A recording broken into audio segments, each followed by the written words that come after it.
Muito bem, vamos dar início então ao nosso encontro de estudos para o livro A Gênese. Hoje é dia 6 de dezembro de 2021, uma segunda-feira, 19 horas e 30 minutos, nós estamos transmitindo o nosso encontro de estudo diretamente da Associação Jauense de Estudos Espíritas, localizada na cidade de Jaú, estado de São Paulo, Brasil. Nós estamos estudando no capítulo 4 do referido livro, o papel da ciência na Gênese. O parágrafo é de número 15 deste capítulo.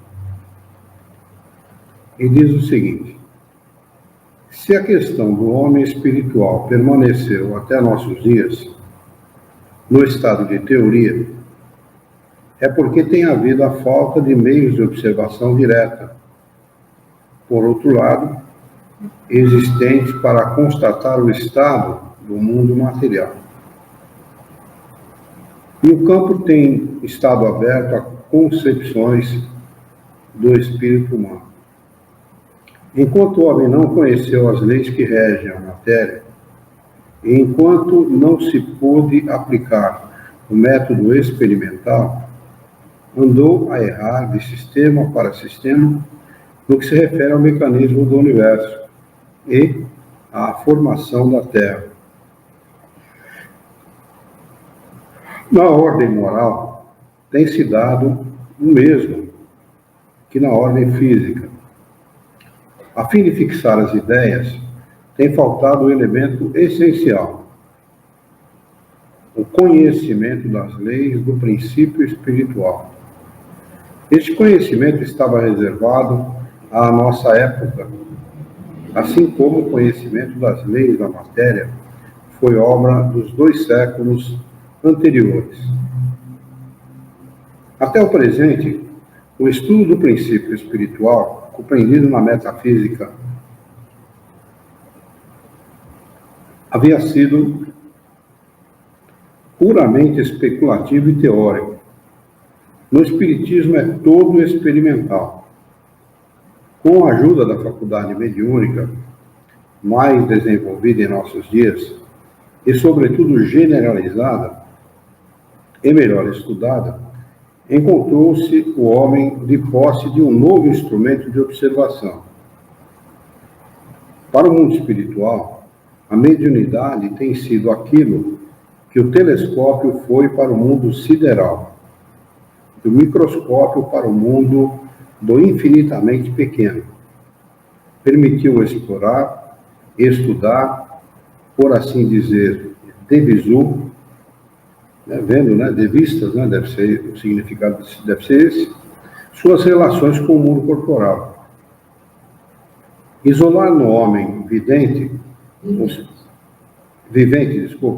isolar no homem vivente o ser inteligente do ser material e vê-lo atuar separadamente.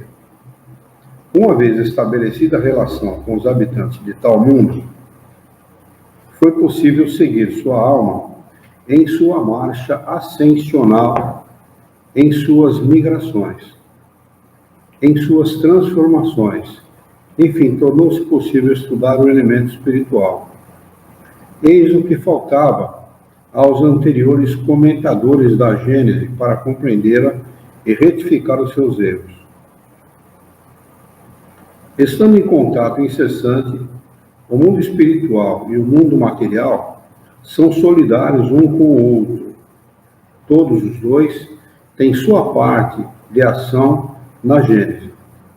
Sem o conhecimento das leis que regem o primeiro, seria também impossível constituir uma Gênese completa, tanto quanto a um estatuário é impossível dar vida a uma estátua.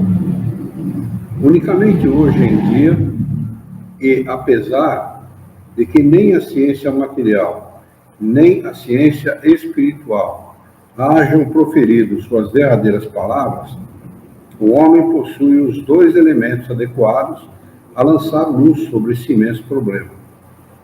Eram de todo indispensáveis estas 2 chaves: para se chegar a uma conclusão, mesmo aproximativa. Aqui tem uma nota do professor José Coelho Pires, que diz o seguinte: a posição criteriosa de Kardec fica bem clara neste capítulo. Ele apresenta as razões históricas da concepção ingênua da Gênese bíblica e sustenta a importância da concepção científica da Gênese planetária no século passado, lembrando que, entretanto, as ciências ainda não haviam chegado a conclusões definitivas. Há quem critique essa posição, achando que Kardec devia ir além das ciências no seu tempo, apoiando-se em dados de comunicações mediúnicas. Kardec obedeceu ao princípio espírita de que só devemos aceitar o que estiver provado cientificamente. No século atual, o avanço científico foi espantoso e, assim mesmo, não ofereceu os dados necessários a uma formulação definitiva de uma concepção científica da Gênese. O critério rigoroso de Kardec o livrou de aceitar revelações mediúnicas que invadiriam a sua obra. Espíritas iminentes ainda não compreenderam que o Espiritismo não se apoia em revelações mediúnicas, mas no estudo das condições dos espíritos e na comprovação pela pesquisa da validade ou não das informações que nos dão. Perfeita essa colocação do professor, né? Alguma dúvida a respeito disso que a gente acabou de estudar? Não? Vamos passar para o capítulo 5, então. Parece que está ventando, né? Parece que começou a ventar. Parece que foi barulho do vitrô. Capítulo 5. Antigos e modernos sistemas do mundo. A primeira ideia que os homens fizeram da Terra, do movimento dos astros e da constituição do universo, deve ter sido baseada unicamente nos dados obtidos através do uso dos sentidos, ignorando as leis mais elementares da física e as forças da natureza, tendo apenas a sua vista limitada como meio de observação. Somente poderiam julgar pelas aparências. Vendo o sol aparecer de manhã, de um lado do horizonte, e desaparecer de tarde, do lado oposto, concluíram naturalmente que ele girava em redor da Terra e que esta permanecia imóvel. Se disséssemos então ao homem que o contrário que se dava, teriam respondido que isto era impossível, pois vemos o sol mudar de lugar e não sentimos a Terra mover-se. A pouca extensão das viagens, as quais raramente se prolongavam além dos limites do território da tribo ou do vale onde moravam, não podia permitir a constatação da esfericidade da Terra. Por que modo, então, poderiam supor que a Terra pudesse ter o formato aproximadamente de uma bola? Se assim fosse, os homens não poderiam manter-se senão nos lugares mais altos, e supondo-a habitada em toda a sua superfície, como poderiam eles viver no hemisfério oposto, com a cabeça para baixo e os pés para cima? É difundir a moringa mesmo. Se começar a pensar nisso, é difundir a moringa mesmo. Como é que não? E nós estamos agora, nesse momento, de cabeça para baixo. Em relação ao período matutino, né? Ele tem razão, é difundir a cuca mesmo. Se a gente não tivesse as informações que a gente tem hoje, da lei da gravidade e tal, essa coisa toda, né? Realmente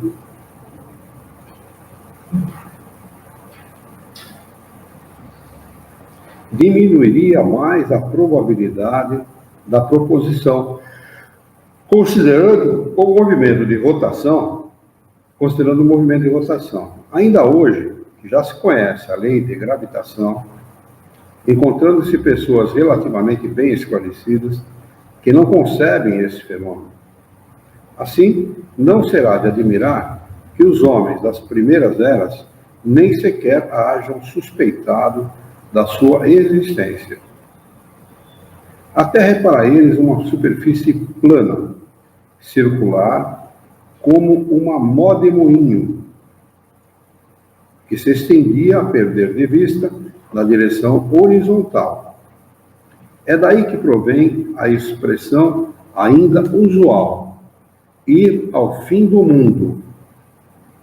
Seus limites, sua espessura, seu interior, o que havia por baixo dela era desconhecido. Aqui essa anotação, esse rodapé deve ser de Kardec. Ele diz o seguinte: a mitologia hindu ensinava que os astros do dia despojava-se à noite de sua luz e atravessava o céu durante a noite com a sua face obscura. A mitologia grega representava o carro de Apolo, puxado por 4 cavalos. Anaximandro de Mileto, com o apoio de Plutarco, sustentava que o Sol era uma carruagem cheia de um fogo muito vivo, o qual saía de um orifício circular. Na opinião de Epicuro, segundo um de seus seguidores, o Sol se acendia de manhã e à noite se apagava nas águas do oceano. Outros diziam que o oceano fazia do Sol uma pedra pómez, aquecida até 1 grau de incandescência. Anaxágoras o conceituava como um ferro quente, do tamanho do Peloponeso. Peloponeso. Hã? Peloponeso, eu li errado. Curiosa afirmativa. Os antigos eram tão invencivelmente levados a considerar o tamanho aparente desse astro como se fosse o verdadeiro, que perseguiam este filósofo temerário por haver atribuído a tal volume à tocha do dia. Foi necessária toda a autoridade de Péricles para salvar o filósofo da condenação à morte, como está para exílio. Isso está no livro de Flammarion, Estudos e Leituras sobre a Astronomia, na página 6. Está em francês aqui o título. Né? Quando se encontram tais ideias adotadas no V século, quer dizer, ele estava no 19, 15 séculos antes apenas, né? No V século antes da era cristã, 500 anos então, quer dizer, dá mais do que o tempo que eu falei. O tempo mais florescente da Grécia, não se pode admirar das conceituações que faziam os homens das primeiras eras acerca do sistema do mundo. Quer dizer, se 500 anos antes de Jesus se pensava assim, imagina lá quando foi concebida a Gênese mosaica. Né?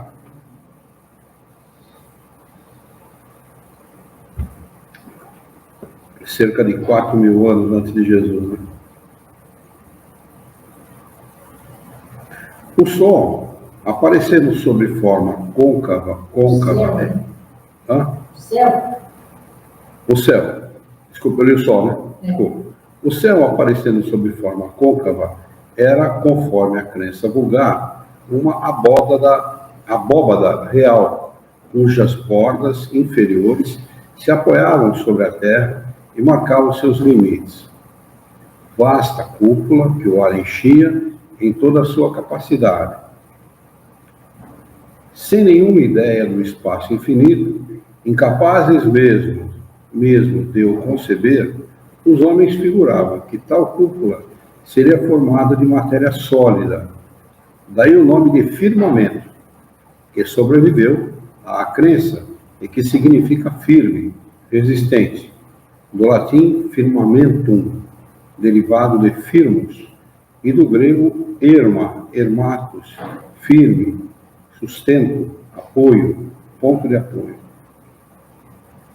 As estrelas, de cuja natureza não podiam suspeitar, eram simples pontos luminosos, mais ou menos grandes, presos à abóbada como lâmpadas suspensas, dispostas sobre uma superfície e, por conseguinte, todas situadas à mesma distância da Terra, da mesma maneira que a representam no interior de certas cúpulas pintadas de azul para representar o azul dos céus. Embora hoje sejam diferentes as ideias, conservou-se o uso das antigas expressões. Ainda se diz por comparação, a abóbada estrelada sob a calota do céu. É verdade mesmo, a gente ouve até do século XX ouve isso. Ainda se ouve isso, né? A formação das nuvens pela evaporação das águas da terra era então igualmente desconhecida. Era inconcebível que a chuva que cai do céu tivesse sua origem sobre a terra, de onde ninguém via a água subir. Ele evapora, né? Ninguém consegue ver o vapor, né? A não ser que seja muito denso, né? Senão você não vê. Daí derivava a crença na existência das águas superiores e das águas inferiores, de fontes celestes e de fontes terrestres, de reservatórios colocados em altas regiões, suposição essa que concordava plenamente com a ideia de uma abóbada capaz de mantê-las. Se ela sustinha, né? se ela tinha firmeza para sustentar, né? Era capaz de sustentar esses reservatórios de água aí.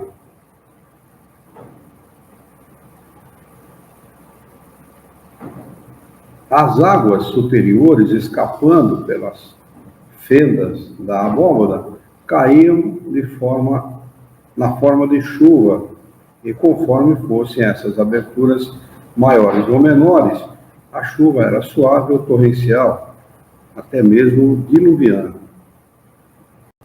A ignorância completa do conjunto do universo e das leis que o regem, da natureza da constituição e da destinação dos astros, que aliás pareciam ser tão pequenos em comparação com a Terra, necessariamente fazia com que considerassem a esta como a coisa principal, o alvo único da criação, e os astros como acessórios criados unicamente para apreciação de seus habitantes.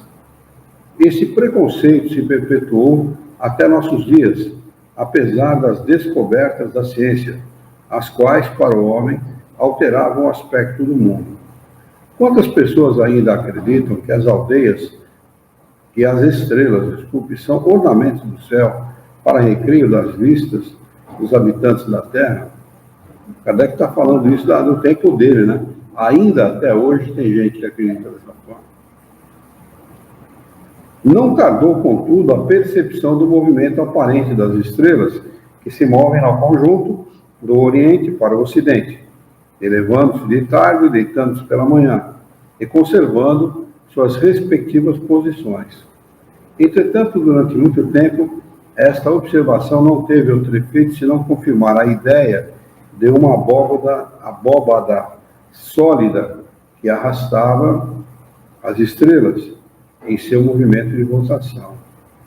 Essas primeiras ideias ingênuas constituíram, durante longos períodos seculares, o fundo das crenças religiosas e serviriam de base a todas as cosmogonias antigas. Mais tarde, foi compreendido pela direção do movimento das estrelas e seu retorno periódico na mesma ordem, que a abóbada celeste não podia ser simplesmente uma meia esfera colocada sobre a Terra, mas sim uma esfera inteira, oca, no centro da qual se encontrava a Terra, sempre plana ou no máximo convexa e habitada somente em sua face superior, Já era um progresso. Começavam a progredir aí as ideias. Porém, sobre o que se apoiava a Terra, seria inútil relacionar todas as suposições ridículas concebidas pela imaginação, exemplificando com a dos indianos, que diziam ser ela carregada por 4 elefantes brancos. Vai que ser forte assim lá em longe, né? E esses eram levados sobre as asas de um imenso abutre. Bom, a história deve estar certa. Abutre deve estar certo.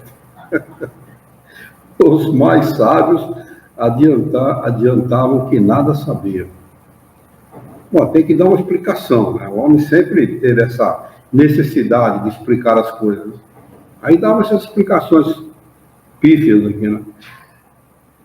Entretanto, uma opinião geralmente aceita nas teologias pagãs colocava nos lugares abaixo, que era um modo de se considerar as profundezas da terra, ou ali embaixo, do que nada se sabia com certeza, a região dos réprobos, denominada inferno, o que significava lugares inferiores, e nos lugares altos, além da região das estrelas, o recanto dos ditosos.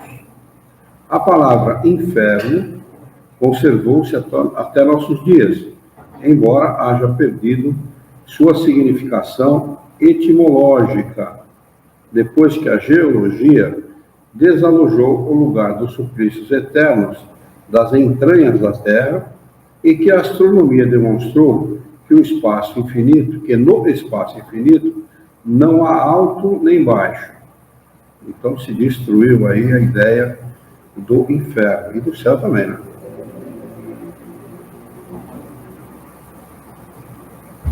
Sob o céu puro da Caldeia, da Índia e do Egito, berço das mais antigas civilizações, foi possível observar o movimento dos astros com tanta precisão quanto era possível, sem instrumentos especiais. A princípio foi verificado que certas estrelas tinham movimento próprio, independente de sua massa, e que não permitia supor que elas fossem fixadas à abóbada. Foram denominadas estrelas errantes, ou planetas, para as distinguir das estrelas fixas. Foram calculados seus movimentos e suas revoluções periódicas.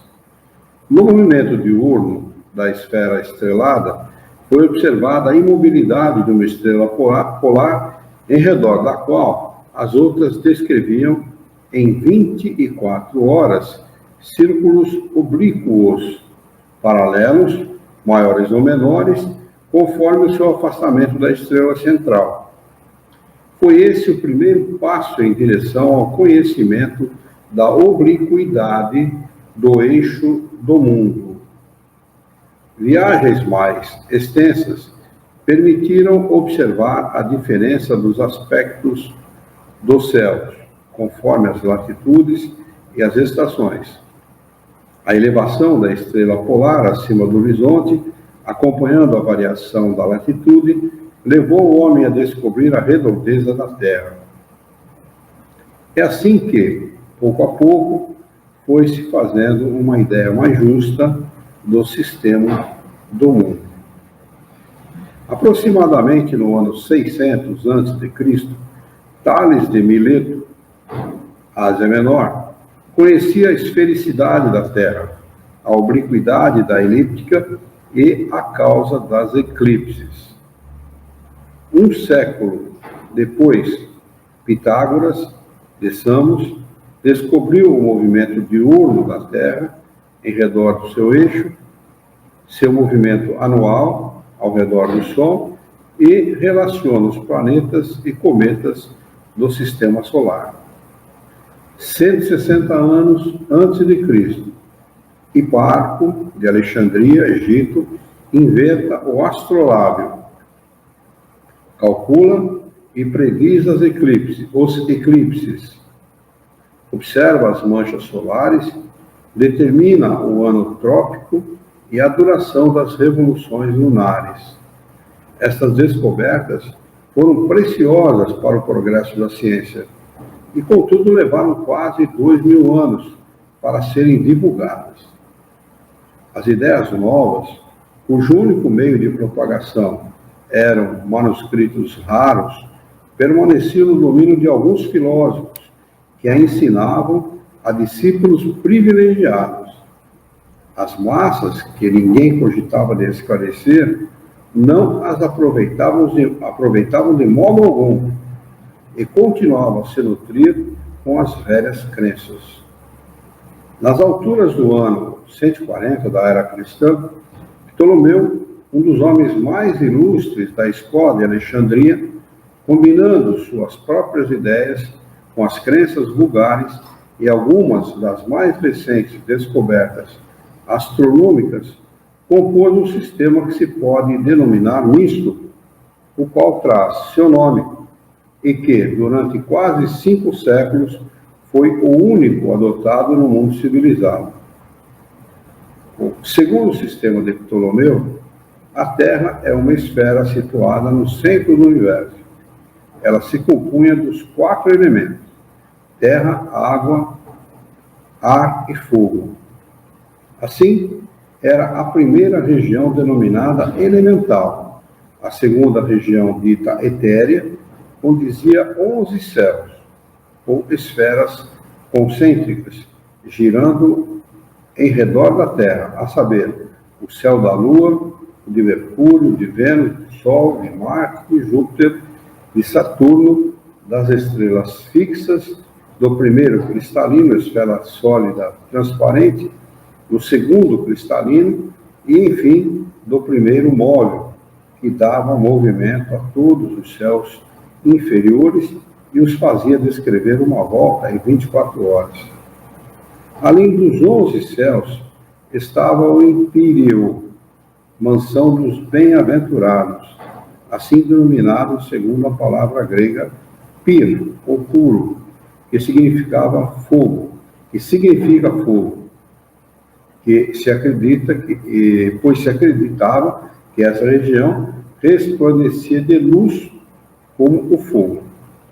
A crença em diversos céus, por isso que até hoje se diz, né, espírito de luz, anjo de luz, esse tipo de coisa, né? Essa crença que vem dessa época, né, de Ptolomeu. A crença em diversos céus superpostos prevaleceu durante muito tempo, com variações quanto ao número. O sétimo era geralmente considerado como o mais elevado, de onde vem a expressão ser transportado ao sétimo céu. São Paulo disse que foi elevado ao terceiro céu. Segundo Ptolomeu, os astros tinham movimentos próprios, independente do movimento comum a todos.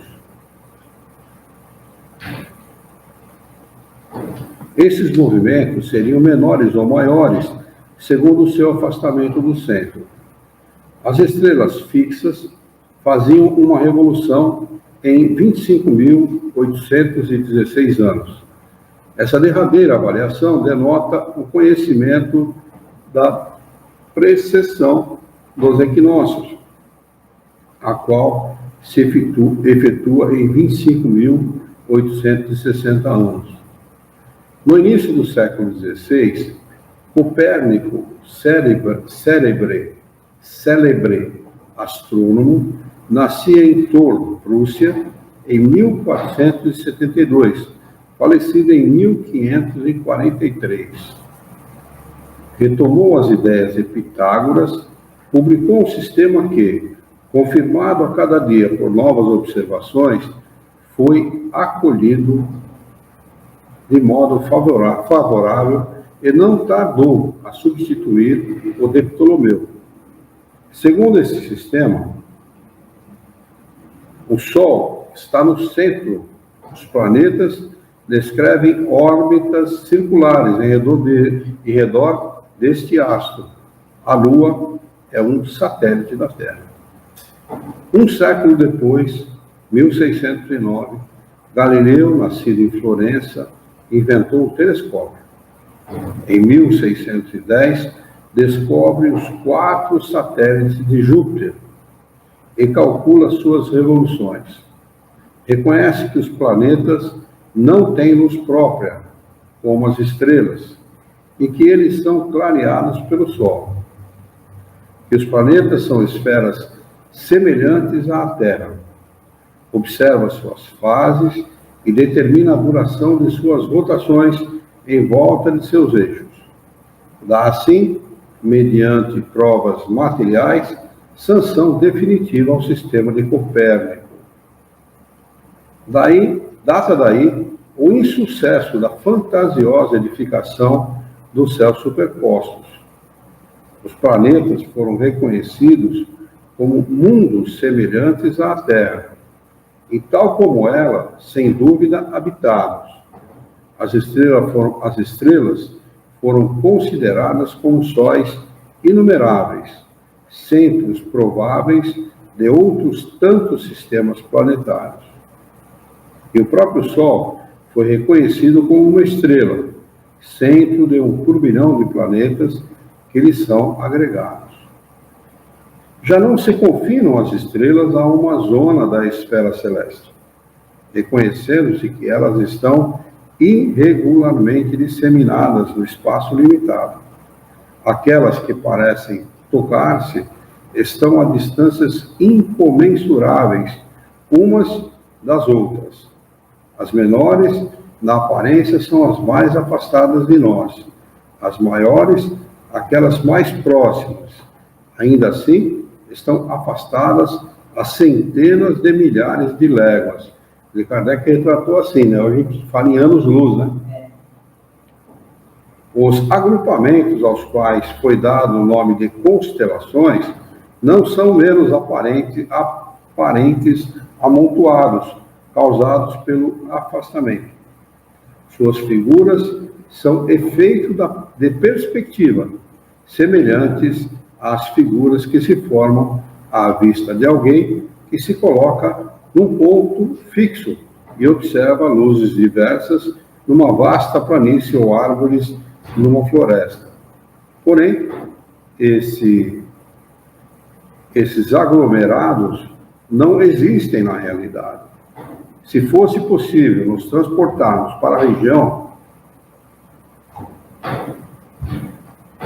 de uma dessas constelações, à medida que nos aproximássemos, a forma desapareceria e novos agrupamentos se desenhariam à nossa visão. Desde então, tais grupos não existem senão na aparência. A significação que a crença vulgar e supersticiosa lhe atribuiu é ilusória, e sua influência só existiria na imaginação. Olha o que ele fala sobre astrologia.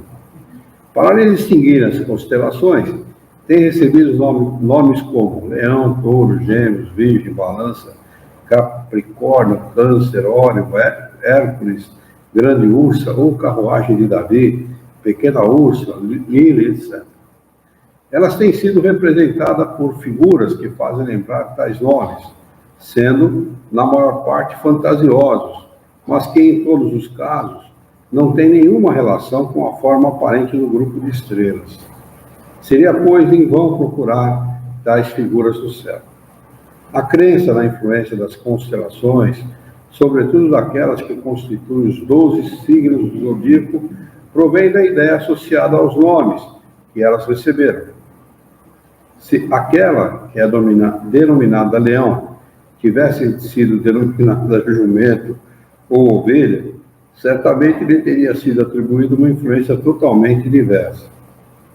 A partir de Copérnico e de Galileu, as velhas cosmogonias não foram mais destruídas. A astronomia não pôde senão avançar sem jamais recuar.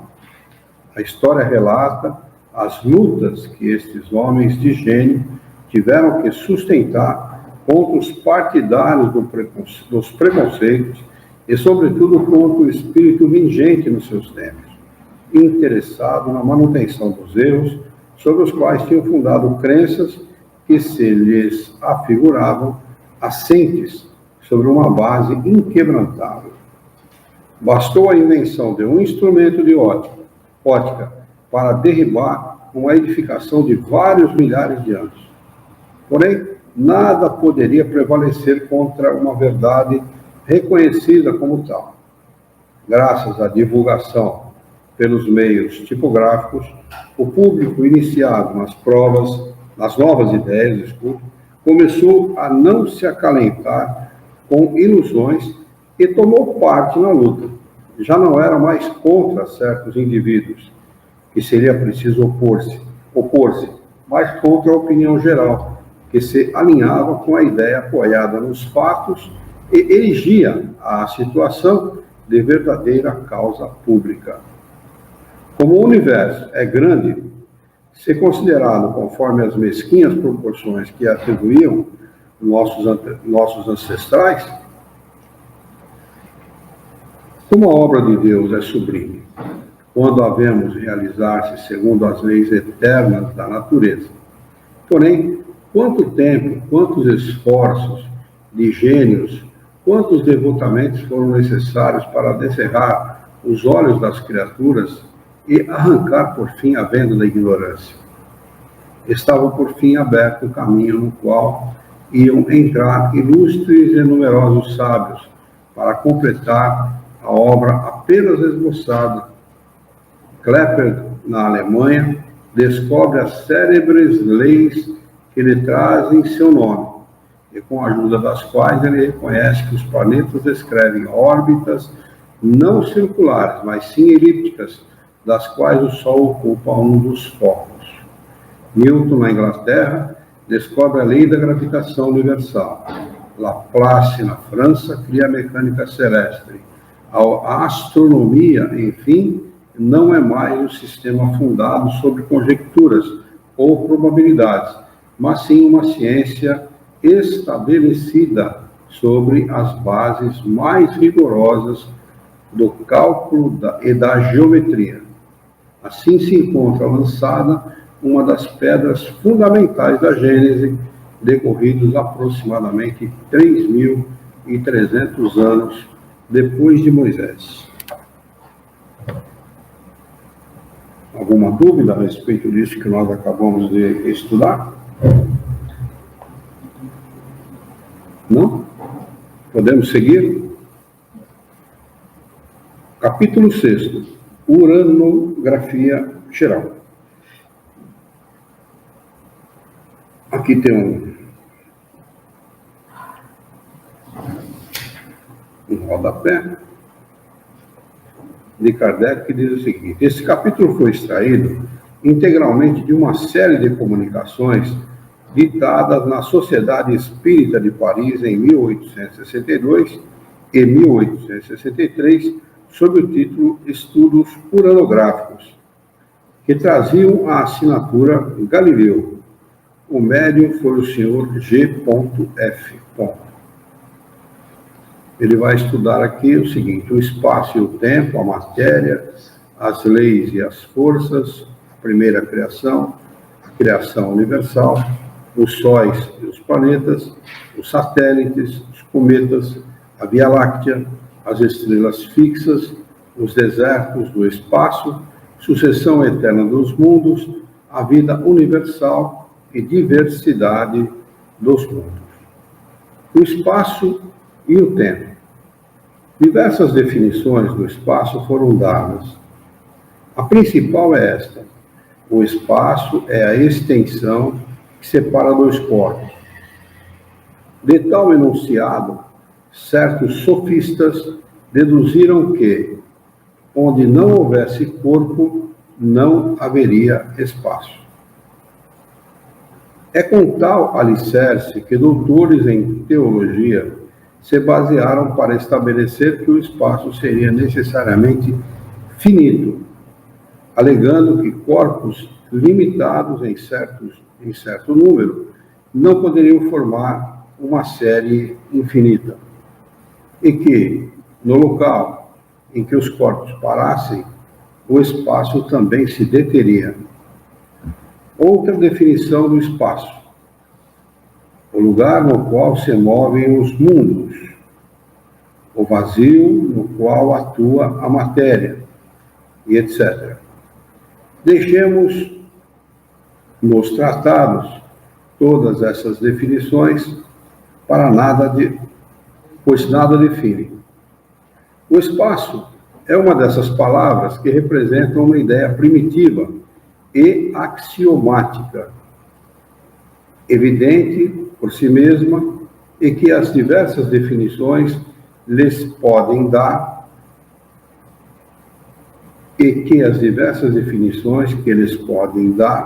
não servem senão para obscurecer. Sabemos todos o que é o espaço, e nada mais pretendo senão estabelecer que ele é infinito, a fim de que nossos estudos ulteriores não tenham nenhuma barreira que se levante perante as investigações de nossa visão. Ora, digo que o espaço é infinito por esta razão, porque é impossível supor que tenha algum limite, e que, apesar da dificuldade que temos de conhecer o infinito, é-nos, entretanto, mais fácil percorrer o espaço eternamente no pensamento do que nos determos em lugar qualquer, depois do qual não encontraríamos mais extensão a percorrer. Para representarmos a nós mesmos o infinito do espaço, embora tenhamos que fazê-lo com nossas faculdades limitadas, suponhamos que, partindo da Terra, perdida no meio do infinito, em direção a um ponto qualquer do universo, e isso com a velocidade prodigiosa da faísca elétrica, que percorre milhares de léguas por segundo, mal tenhamos saído deste globo, já havendo percorrido milhões de léguas. Nos encontremos num local de onde a Terra aparece apenas como uma pálida estrela. Um instante depois, seguindo sempre a mesma direção, chegamos às estrelas longínquas, que mal nos é possível distinguir em vossa estação terrestre. E daí, não só a Terra está inteiramente perdida em relação às nossas considerações nas profundezas do céu, mas ainda vosso Sol, mesmo em seu esplendor, é eclipsado pela extensão que nos separa dele. Animados sempre com a mesma velocidade do relâmpago, franqueamos esses sistemas de mundos a cada passo que avançamos pela extensão. Ilhas de luz etérea, caminhos estelíferos, paragens suntuosas, onde Deus semeou mundos com a mesma profusão com que semeou plantas nas planícies terrestres. Ora, apenas alguns minutos estamos a caminho, e já nos separamos da Terra centenas de milhões e milhões de léguas. Milhares de mundos passaram sob nossos olhos, e, no entanto, escutai, na realidade, não avançamos um só passo pelo universo afora. Se continuarmos durante anos, séculos, milhares de séculos, durante milhões de períodos 100 vezes seculares, e incessantemente com a mesma velocidade do relâmpago, nem assim teremos avançado. E isso será o mesmo de todos os lados para os quais nos dirijamos, e em direção a qualquer ponto que busquemos, a partir deste grão invisível que deixamos e que se chama Terra. Eis o que é o espaço. O tempo, tal como o espaço, é uma palavra definida por si mesma. Faremos uma ideia mais justa dele, estabelecendo sua relação com o todo infinito. O tempo é a sucessão das coisas. É ligado à eternidade da mesma maneira que que essas coisas são ligadas ao infinito. Suponhamos estarmos na origem de nosso mundo, naquela época primitiva em que a Terra ainda não se balançava sob o divino impulso.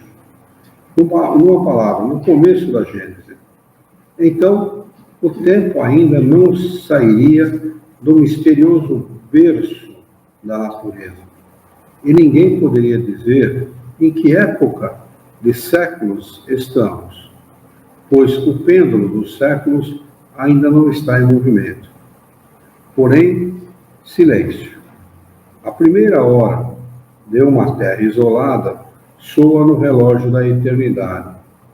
O planeta se move no espaço, e desde então existe tarde e manhã. Além da Terra, a eternidade jaz impassível e imóvel, embora o tempo caminhe em outros mundos. Sobre a Terra, o tempo a substitui e durante uma série determinada de gerações serão contados os anos e os séculos.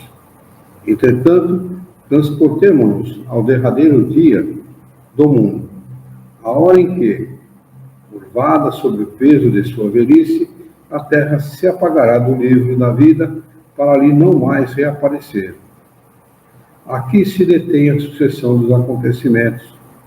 Os movimentos terrestres que mediam o tempo se interrompem e com eles termina o tempo.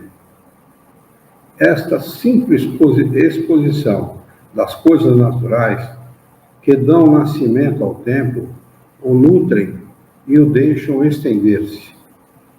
Basta para mostrar que, considerado do ângulo em que devemos nos colocar para nossos estudos, o tempo é uma gota d'água que cai da nuvem no mar, cuja queda é medida.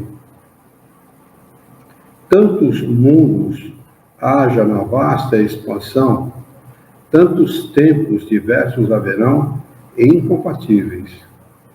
Fora dos mundos, unicamente a eternidade substitui suas sucessões efêmeras e tranquilamente preenche, com sua luz imóvel, a imensidão dos céus.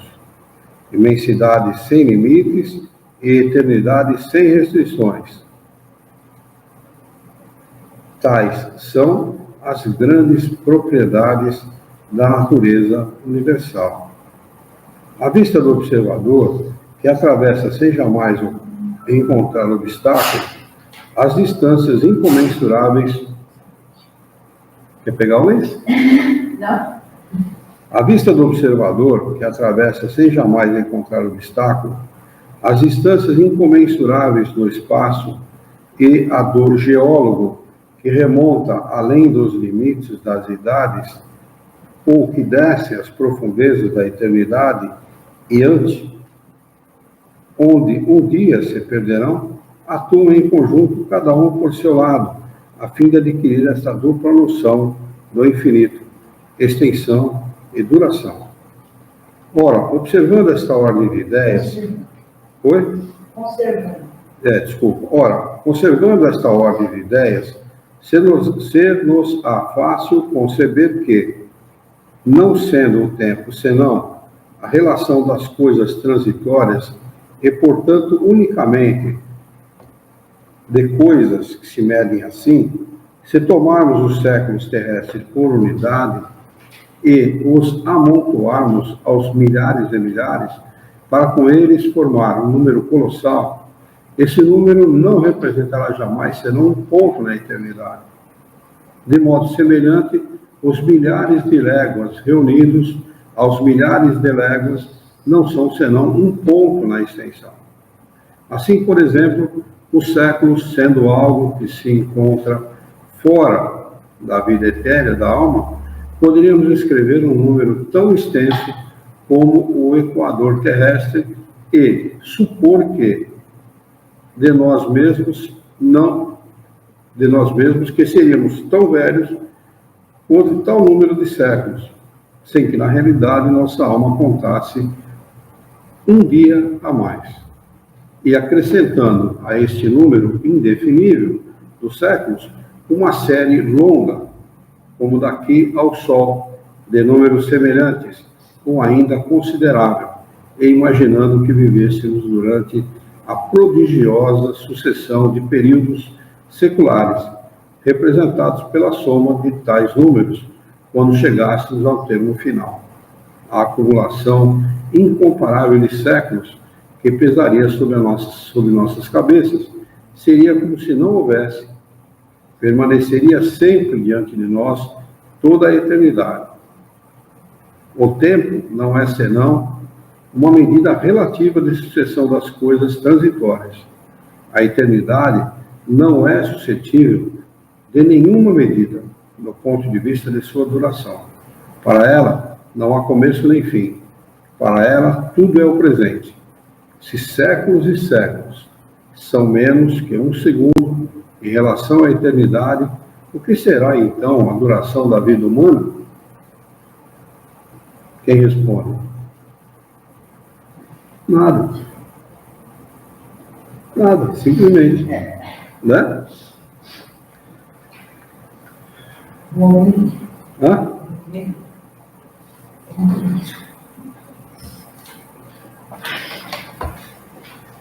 Vou marcar aqui a matéria para a gente retomar na próxima segunda-feira. Né? Hoje é dia 6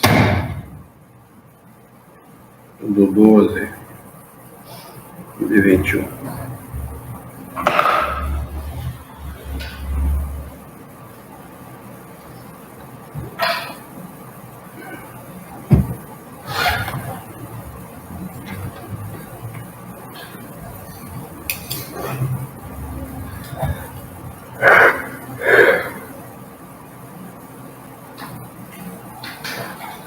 Muito bem, vamos então. Você vai esperar fazer oração? A gente pode encerrar, senão vai ficar, o filme vai ficar esse espaço sem nada, né? O pessoal que está assistindo, vamos elevar nosso pensamento, mentalizar a figura excelsa e amiga de Jesus, nosso mestre, nosso modelo e guia da humanidade, e juntos com Jesus nos dirigir ao Criador, ao Senhor da vida, fonte inesgotável de paz, de amor, de bondade, de misericórdia e justiça, para agradecê-lo muito pela oportunidade de aqui estarmos reunidos em seu nome para darmos continuidade aos estudos do livro A Gênese nesta noite. Queira a vossa bondade, o vosso amor, a vossa misericórdia, que possamos ter bom ânimo, ideias renovadas, alegria de viver e muita disposição para trabalhar e sermos úteis à sociedade em que vivemos. E desta forma, dignificar a vida. Ajuda-nos ainda, Senhor, a orientar a própria existência por um profundo e sincero respeito pelo nosso próximo. Em teu nome, Senhor, em nome de Jesus, em nome dos bons espíritos, em nome do nosso diretor espiritual e de toda a sua equipe, nós declaramos encerrado o nosso encontro de estudos dessa noite. E que assim seja.